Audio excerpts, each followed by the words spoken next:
Hi, I'm Aruna Sundari. I'm from Chennai. நான் என்னோட ஸ்கூலில் வேலம்மாள் வித்யாலயா மேலையனம்பாக்கம்ல முடித்தேன். Currently, I'm in Tata Institute of Social Sciences, doing my second year in BA in Social Sciences. TACF எப்படி தெரிஞ்சதுன்னா, அப்பா news பேப்பரில் நிறையா ஆர்டிகல்ஸ் படிப்பாங்க, நெடுஞ்செழியன் சாரோடது. அண்ட் அது மாதிரி ஃபேஸ்புக் பார்ப்பாங்க அஃப்கோர்ஸ். ஸோ ஃபேஸ்புக் பார்க்கும்போது செமினார் பற்றின அந்த போஸ்டர் பார்த்தாங்க. ஸோ நாங்கள் செமினார் அட்டன் பண்ணுறதுக்காக டீமுக்கு கால் பண்ணி அண்ட் தென் எல்லா செமினார் அட்டன் பண்ணுறதுக்கு எல்லாமே அரேஞ்ச்மெண்ட்ஸ்லாம் பண்ணியாச்சு.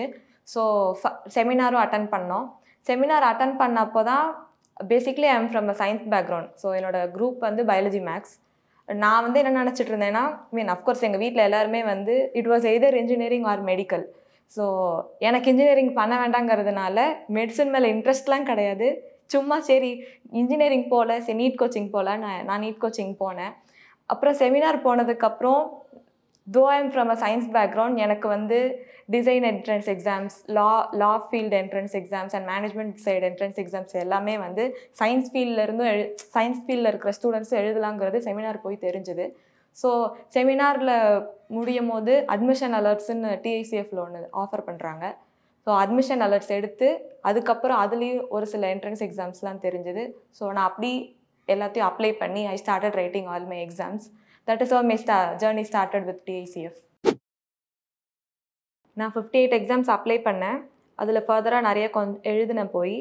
அண்ட் இந்த வெயிட் பண்ணுற கேப்பில் நான் எம்சிசி அப்ளை பண்ணி, தட் இஸ் மெட்ராஸ் கிறிஸ்டியன் காலேஜ்க்கு அப்ளை பண்ணி பிஎஸ்சி ஃபிசிக்ஸ் படிச்சுட்டு இருந்தேன் ஒரு 3 மந்த்ஸ்க்கு.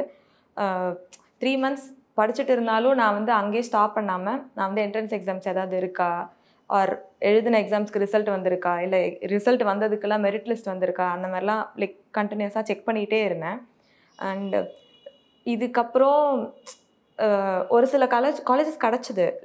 Gandhigram institute, Gokhale institute, NIPMD, ஐசர், இதெல்லாம் கிடச்சிது. அது ஏன் எனக்கு இவ்வளோ ஆப்ஷன்ஸ் இருந்ததுன்னா, தோமை போர்ட் மார்க்ஸ் வேர்லோ நான் போர்ட் மார்க்ஸ் கம்மியாயிருச்சு அவ்வளோதான் அப்படின்னு இல்லாமல் நான் நிறைய என்ட்ரன்ஸ் எக்ஸாம்ஸ் எழுதினேன்.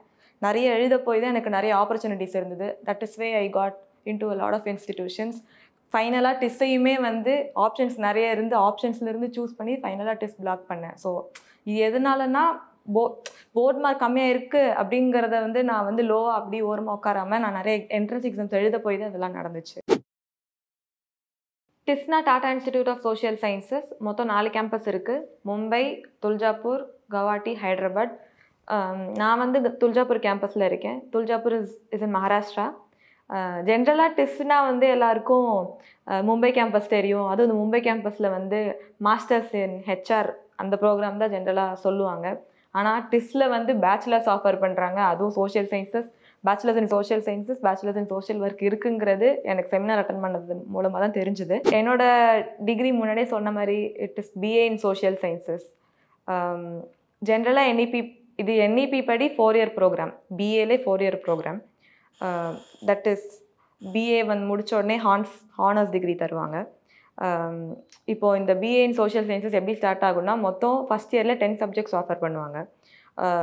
ஃபார் எக்ஸாம்பிள் இல்லை, sociology, political science, economics, understanding India, அப்புறம் மேத்தமேட்டிக்ஸ் அண்ட் மராட்டி கூட சொல்லி தந்தாங்க. பிகாஸ் இப்போ நாங்கள் எக்ஸ்பீரியன்ஷியல் லேர்னிங்னு ஒன்று இருக்குது. ஸோ அது ஃபீல்டில் போய் அவங்க லோக்கல் பீப்புள்கிட்ட பேசணுன்னா மராட்டி தெரியணும். ஏன்னா அவங்களுக்கு ஹிந்தி பேசினா புரியாதாங்க. ஸோ அதுக்காக மராட்டி, இந்த மாதிரி ஒரு 10 கோர்சஸ். அது ஏன் இந்த 10 கோர்சஸ் ஃபர்ஸ்ட் இயரில் ஏன் இவ்வளோ பேர்டன் மாதிரி கிட்டத்தட்ட, பட் இது ஏன் ஆஃபர் பண்ணுறாங்கன்னா, ஸோ தட் செகண்ட் இயரில் எங்களுக்கு எந்த மேஜர் சூஸ் பண்ணணுங்கிற கிளாரிட்டி அதாவது இந்த கோர்ஸ் என்ரோல் பண்ணுற ஸ்டூடெண்ட்ஸ்க்கு கிடைக்கணுங்கிறதுக்காக இந்த 10 கோர்சஸ் ஆஃபர் பண்ணுறாங்க. நான் இந்த எல்லா சப்ஜெக்ட்ஸையும் படித்ததுனால எனக்கு எக்கனாமிக்ஸ் மேலே தான் இன்ட்ரெஸ்ட் இருக்குங்கிறது எனக்கு தெரிய இப்போ நான் கரெக்டாக செகண்ட் இயரில் இருக்கேன். எக்கனாமிக்ஸ் என்னோடய மேஜராக சூஸ் பண்ணி இப்போது கிளாஸஸ் போயிட்டு இருக்கு. இது முடிச்சுட்டு, இந்த டிகிரி முடிச்சுட்டு மாஸ்டர்ஸ் பப்ளிக் பாலிசியில் பண்ணலாம், இன்டர்நேஷ்னல் ரிலேஷன்ஸ். ஒரு சிலர் அப்ராடில் போயிட்டு மாஸ்டர்ஸ் பண்ணுறது, அப்ராட்லேயும் ஆப்பர்ச்சுனிட்டிஸ் எக்கச்சக்கம். நான் இன்ஜினியரிங் படிக்கவே கூடாதுன்னு ஸ்ட்ராங்காக இருந்தேன். ஆனால் செமினாரில் அட்டன் பண்ணுறதுக்கு முன்னாடி it was either engineering or medicine. So நான் இன்ஜினியரிங், அதனால் மெடிசன் படிக்கிறதுக்காக நீட் ப்ரிப்பேர் பண்ணிகிட்டு இருந்தேன். நீட் ப்ரிப்பேர் பண்ணுற டைமில் தான் செமினாரும் அட்டன் பண்ணேன். எனக்கு வந்து இனிஷியலாகவே other than engineering and medicine நிறைய புதுசு புதுசாக எதாவது தேடி படிக்கணும்ல ஆசை. பட் எனக்கு வந்து அந்த தேடுறத எங்கேருந்து ஸ்டார்ட் பண்ணணுங்கிற அந்த பேசிக் அந்த ஐடியா இல்லை. செமினார் அட்டன் பண்ணதுக்கப்புறம் apart from engineering and medicine, design side, management, law, இதெல்லாமே என்னென்ன மாதிரி ஆப்பர்ச்சுனிட்டிஸ்லாம் இருக்குதுன்னு எல்லாம் தெரிஞ்சதுக்கப்புறம் எனக்கு வந்து apart from engineering and medicine படிக்கலாம் அப்படிங்கிற அந்த டெசிஷனே வந்து ஸ்ட்ராங்காக எடுக்க முடிஞ்சுது. இந்த மாதிரி என்ட்ரன்ஸ் எக்ஸாம்ஸ் எழுதுறதுமே நான் ரொம்ப என்ஜாய் பண்ணி தான் எழுதினேன். ஒவ்வொரு எக்ஸாம் போகும்போது ஒவ்வொரு எக்ஸ்போஷர், அந்த எக்ஸ்போஷர்லாம் எனக்கு என்ட்ரன்ஸ் எழுதுறவங்களுக்கு தான் கிடைக்கும். ஜென்ரலாக ஜஸ்ட் லைக் தட் எல்லாருக்குள்ள கிடைக்காது. அண்ட் இது அதாவது இன்ஜினியரிங் ஆர் மெடிசன் ரெண்டுமே படிக்காதனால பீப்புள் வேர் லைக், இல்லை இது ரெண்டுத்தையுமே படிக்காட்டி நீங்கள் எப்படி சர்வை பண்ணுவீங்க, இது வந்து சோஷியல் சயின்சஸ் டிகிரி, அதுவும் பிஏ தான் படிக்கிறீங்க, பிஏ படிக்கிறதுக்கு நீங்கள் வந்து மகாராஷ்டிரா வரைக்கும் அனுப்புகிறீங்களா அப்படிலாம் பேசுனாங்க. இது அதாவது இந்த கோர்ஸோட இம்பார்ட்டன்ஸ் தெரியாதவங்க இப்படி தான் பேசுவாங்கங்கிறது நாங்கள் கன்க்ளூட் பண்ணிட்டோம். அண்ட் மோஸ்ட் இம்பார்ட்டன்ட்லி நான் வந்து இப்போது இன்ஜினியரிங் ஆர் மெடிசன் படிக்காமல் இப்படி சோஷியல் சயின்சஸ், அதாவது மொத்தமாக வேறு ஃபீல்டு படிக்கிறேன்னா அதுக்கு வீட்டில் என் பேரண்ட்ஸ் காரணம். இப்போது இங்கே டிஸ்க் கிடச்சப்போ டிஏசிஎஃப் மூலமாக எனக்கு ஒரு 2 சீனியர்ஸ் நம்பர் கிடச்சிது. டிஏசிஎஃப் மூலமாக அவங்கக்கிட்டலாம் பேசினதுக்கப்புறம் வீட்டில் பேரண்ட்ஸ் பேசினாங்க. ஏன்னா பேசிக்கலி என்னென்னா ஒரு கேர்ள் சைல்டை தமிழ்நாட்டை விட்டு வெளில படிக்க அனுப்புறதுங்கிறது பெரிய விஷயம். அதுவும் நார்த்தெலாம் அனுப்பணுன்னா பயங்கரமாக யோசிப்பாங்க. அது நார்த்தெல்லாம் இப்போ நான் வந்து இப்போ மகாராஷ்டிராவில் படிச்சுட்டு இருக்கேன்னா சீனியர்ஸோட கான்ஃபிடென்ஸ் அண்ட் வந்து செமினார் மூலமாக தெரிஞ்ச ஆப்பர்ச்சுனிட்டிஸ்லாம் மூலமாக அந்த ரெண்டுமே சேர்த்து எங்களுக்கு அது ஒரு டிசைடிங் ஃபேக்டராக இருந்தது. ஓகே, இந்த அதர் ஆப்பர்ச்சுனிட்டிஸ்க்கு சீனியர்ஸ் சொன்ன வேர்ட்ஸ் வச்சு ப்ரொசீட் பண்ணிடலாம், டிஸ்டில் ஜாப்பர்லேயே படிக்கலாங்கிறது டிசைட் பண்ணோம். ஃபர்ஸ்ட் நான் என் கேம்பஸ் பற்றி பேசியே ஆகணும்.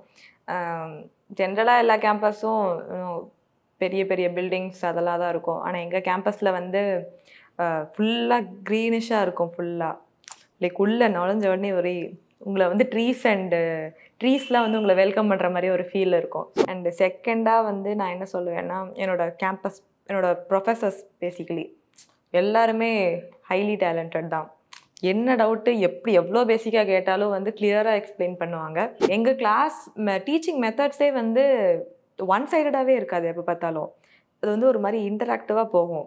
ஒரு சில டைம் டிபேட்ஸாக இருக்கும், ஒரு சில டைம் குரூப் டிஸ்கஷன்ஸாக இருக்கும். ஒரே ப்ரொஃபஸர் டெய்லி ஒரே டாஸ்க்கை ரிப்பீட் பண்ண மாட்டாங்க. கிளாஸ் ஒரு நாள் டிபேட் இருக்குன்னா ஒரு நாள் குரூப் டிஸ்கஷன்ஸ் போகும். இல்லை ஒரு சில டைம் இருந்ததுன்னா ரெண்டுமே இருக்கும். அசைன்மெண்ட்ஸை பொறுத்த வரைக்கும் குரூப் டிஸ்கஷன்ஸில் என்ன பண்ணுறோமோ அதுதான் வந்து மோஸ்ட்லி அசைன்மெண்ட்ஸாக தந்துடுவாங்க அந்த டாபிக் பேஸ் பண்ணியே. அதனால் வந்து அசைன்மெண்ட்ஸ்க்கு ஸ்பெசிஃபிக்காக பேர்டன், அதாவது இதை ஸ்டார்ட் பண்ணணுமே அப்படின்ற பேர்டன் இருக்காது. இன்னொன்று, எங்களுக்கு வந்து ஒரே டெக்ஸ்ட் புக் ஃபாலோ பண்ண மாட்டாங்க. இனிஷியலாக வருஷம் ஒரு செமஸ்டர் ஆரம்பிக்குதுன்னா அந்த செமஸ்டரில் வந்து இந்த புக்கு தான் அப்படின்னு சொல்லி இது கையில் புக் கொடுக்குறது, புக் ஃபீஸு, அதெல்லாம் அந்த கான்செப்டே கிடையாது. இப்போ ஒரு செமஸ்டருக்கு ஒரு ப்ரொஃபஸர் வராங்கன்னா அந்த ஃபேக்கல்ட்டி வந்து அந்த 4-5 புக்ஸ் சொல்லிடுவாங்க. நிறைய ஆர்டிகல்ஸ் நிறைய அனுப்புவாங்க. இப்போ ஒரு செமஸ்டருக்கு சிலபஸ் என்னென்னா இந்த ஆர்டிக்கல் படிக்கணும், அந்த ஆர்டிக்கல் படிக்கணும் தான் சொல்லுவாங்க. அண்ட் அந்த ஆர்டிகல்ஸை போக உங்களுக்கு அதை பற்றி நிறைய நாலேஜ் வேணும்னா புக்ஸ் ரெஃபர் பண்ணுவாங்க. ஸோ மோஸ்ட்லி டெக்ஸ்ட் புக்ஸ் கையிலங்கிற டெக்ஸ்ட் புக்ஸ் கிடையாது. நாங்கள் லேப்டாப்லேயே தான் வந்து ஃபுல்லாக அதை பற்றி தெரிஞ்சுக்கிறது அப்படிங்கிறது அதெல்லாம் படிப்போம். இதே இப்போது நம்ம ஸ்டேட்லேயே இருந்திருந்தால் நம்ம மொழி பேசிட்டு அப்படி போயிருக்கோம். நாட் ஜஸ்ட் நம்ம ஸ்டேட்டு நம்ம மொழின்னு, எந்த ஸ்டேட்டில் இருக்கிறவனுமே வந்து அவன் ஸ்டேட்டை விட்டு வெளில போனால் தான் அவனுக்கு அந்த எக்ஸ்போஷர் கிடைக்கும்னு நான் சொல்லுவேன். அவங்களோட culture, the way they think, the way they behave, அப்புறம் அதாவது ஓவராலாக என்ன சொல்லணும்னா ஒரு வேர்ல்டை வியூ பண்ணுறது, இங்கேருந்து பார்க்குறத விட அங்கே போய் நான் பார்க்குறது வந்து டிஃப்ரெண்ட்டாக இருக்குதுன்னு நான் சொல்லுவேன். My advice would be 12th வந்து மார்க்ஸ்லாம் கம்மியாயிட்டா அவ்வளோதான், ஆப்பர்ச்சுனிட்டிஸே இல்லை அப்படிங்கிற கன்க்ளூஷனுக்கு வந்துடவே கூடாது. எவ்வளோத்துக்கு எவ்வளோ முடியுமோ அவ்வளோத்துக்கு அவ்வளோ என்ட்ரன்ஸ் எக்ஸாம்ஸ் எழுதணும். நெடுஞ்செழியன் சார் சொல்கிற மாதிரி இப்போ நீங்கள் வந்து 1-2 என்ட்ரன்ஸ் எக்ஸாம்ஸ் எழுதுனா உங்களோட பொட்டன்ஷியல் வந்து ஃபுல்லாக வெளியில் வராது. ஸோ நிறைய எக்ஸாம்ஸ் எழுத வந்து ஒவ்வொரு எக்ஸாம்லேயும் ஒவ்வொரு ஸ்கில்ஸ் வெளியில் வரும். ஸோ எல்லா எக்ஸாம்ஸையும் ஹெசிடேட் பண்ணாமல் ஓப்பன் மைண்டடாக போய் எழுதிடணும். And secondly it maybe either girl child or boy child. படிக்கிறதுக்கு எங்கேனாலும் போகலாம் அப்படிங்கிற அந்த மைண்ட் செட்டும் இருக்கணும் கண்டிப்பாக. அண்ட் அது ரொம்ப இம்பார்ட்டண்ட்டு. அண்ட் அட்மிஷன்ஸ் ஒரு சிலதில் கிடைக்கும், ஒரு சிலதில் கிடைக்காது. எதுனாலுமே அக்செப்ட் பண்ணிக்கணும். ஸ்மைலிங் ஃபேஸோட எல்லாத்தையும் அக்செப்ட் பண்ணிவிட்டு ஹாப்பியாக இருங்கண்ணா, அவ்வளோதான்.